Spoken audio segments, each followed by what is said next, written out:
Whew.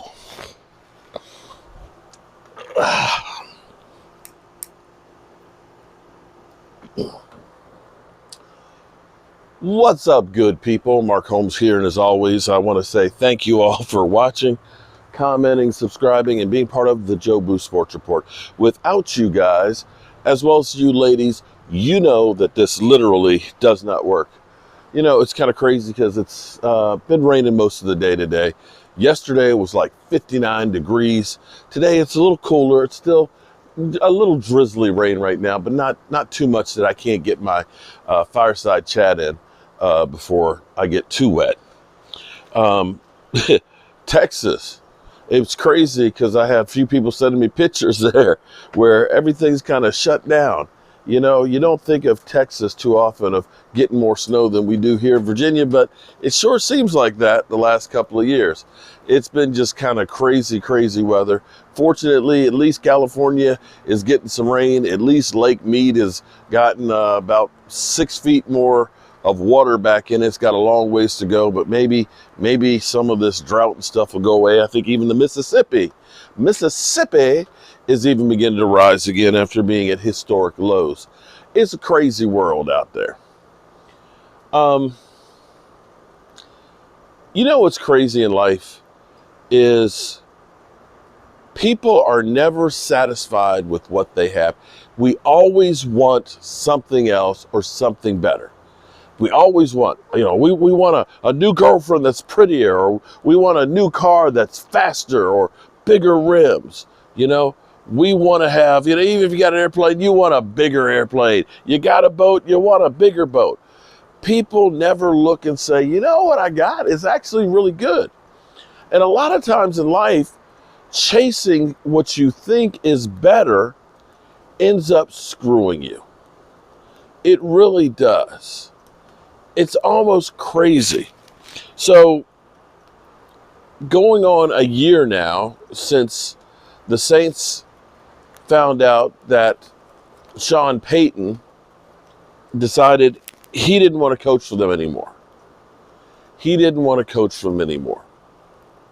We've had the speculation of Cowboy fans, oh my God, we got to get Sean Payton. If we get Sean Payton, we're going to go to the Super Bowl. He is great. And what's funny is we keep making these proclamations that if we just have this guy or we just have that guy, we're winning the Super Bowl. The funny thing is it doesn't work that way. Because we always think it's grass is greener on the other side, but it's not. Now, here's the thing about Sean Payton, and I kept saying this last year, that getting Sean Payton wasn't like just going out there and just hiring somebody off the street. You were going to have to pay compensation. And I dare say, for the New Orleans Saints that I believe it was 2018, 2019, they were thinking about firing Sean Payton. Just think about that.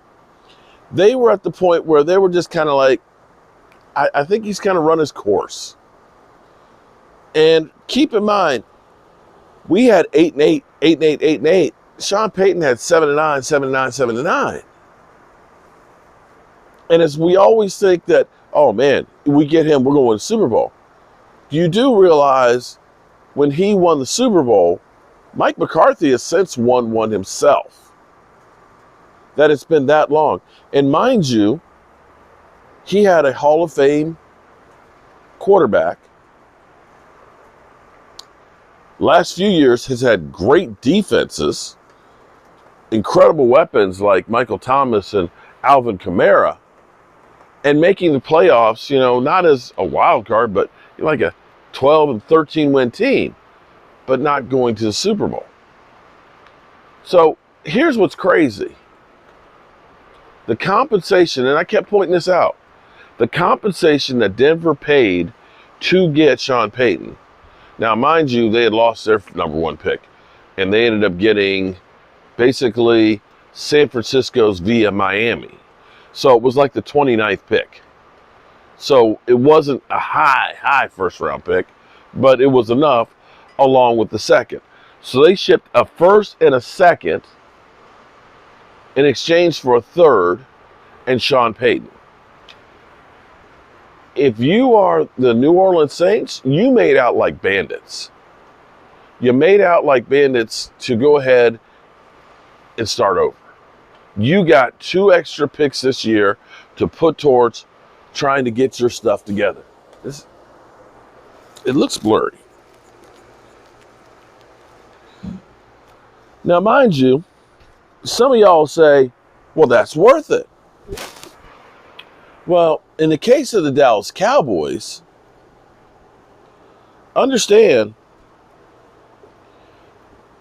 would you bring in Sean Payton and give up Micah Parsons and Trayvon Diggs?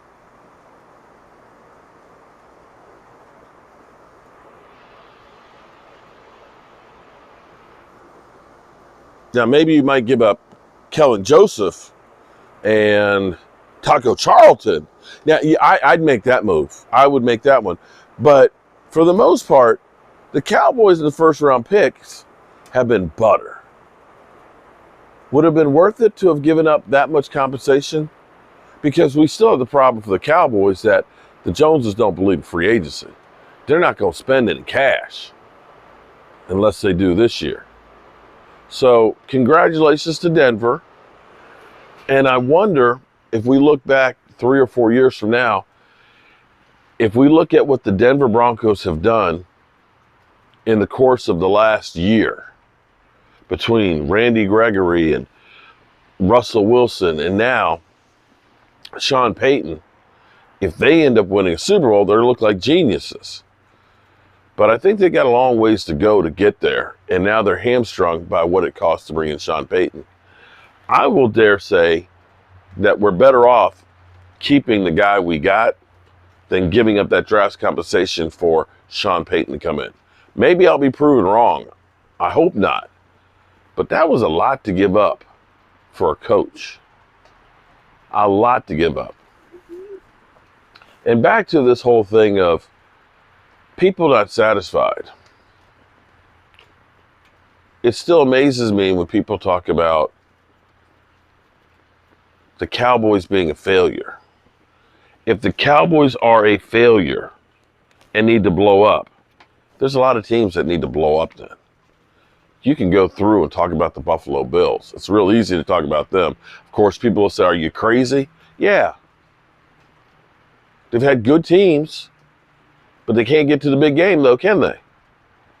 They got a quarterback who is really good, but he's not quite good enough, is he? What people want, where they think the grass is greener, it doesn't exist. It only exists in fantasy football. And you have to deal in reality.